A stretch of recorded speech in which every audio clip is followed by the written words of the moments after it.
Jacob, you asked me if there were any copies of an early picture, one that first inspired me or got me going, something I did that I was first proud of. And the answer is sure. I'll show it to you and then I'll explain it. I shot this in about 2002, and it's the picture that put me on the map, photographically speaking. I entered in a couple of competitions and it won them. But mostly it convinced me that I really did have sufficient skills to be able to proceed as a professional photographer. The brief story on this picture is that it was early in the morning. I'd been out there the day before bicycling, realized that if the weather didn't change I was going to see the same thing the next day, so I came out prepared with my camera. The picture you are looking at. Morning's Glories. You can get it on my website, hatchphotoartistry.com, or you can just enjoy it now. You asked me about black and white and what some of the challenges were in dealing with it and whether and when to use it. I do have a couple of rules of thumb on that. I love black and white.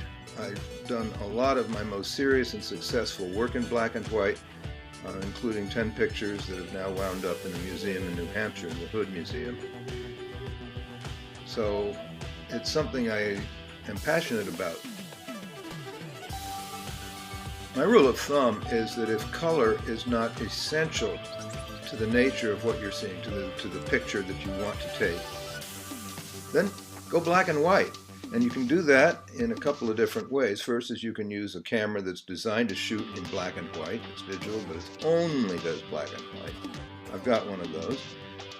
Or you can shoot a normal digital camera and convert to black and white back in Lightroom or Photoshop or Silver Effects Pro or any combination of those things.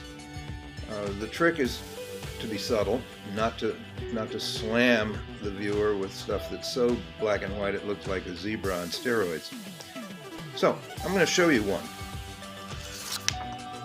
This is a picture. I'm going to try and put this so you can actually see it. I'm going to scan it across slowly.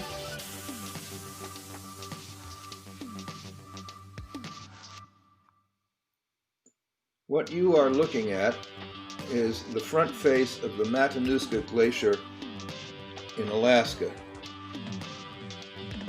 And that is some rugged terrain. And you know, the black stuff is gravel that's been created and picked up by the glacier, and it travels down the mountain.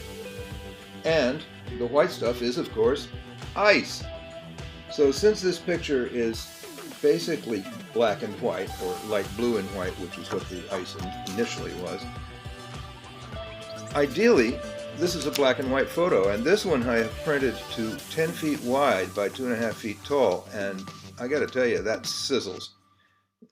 That is really something. This picture is about 24 inches wide, and it's a smallish size for this image, but it's perfectly okay.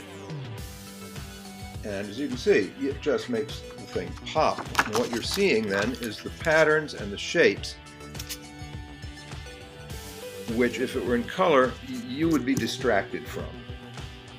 This is hard to explain, but black and white is an unnatural act. I mean, we see in color, right? But color itself can distract you from the underlying thing that you really want to capture in your photograph. In this case, it was the strength and ruggedness and unearthliness of that tumbled ice. I got the shot.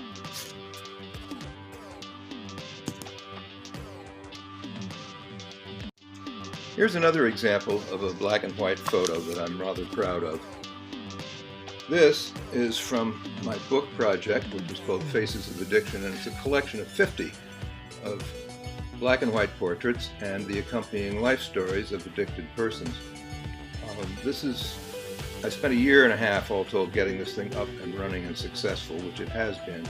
But the point I'm showing you here is look at the portrait. You can see that the range from all the way light to all the way dark is very smooth, very gradual, and it brings Billy Simpson here fully to life. That's the purpose of black and white, is to remove distractions. And it can be very harsh, it can be very dramatic, or it can be very smooth and very subtle. I'll show you one of those in just a second.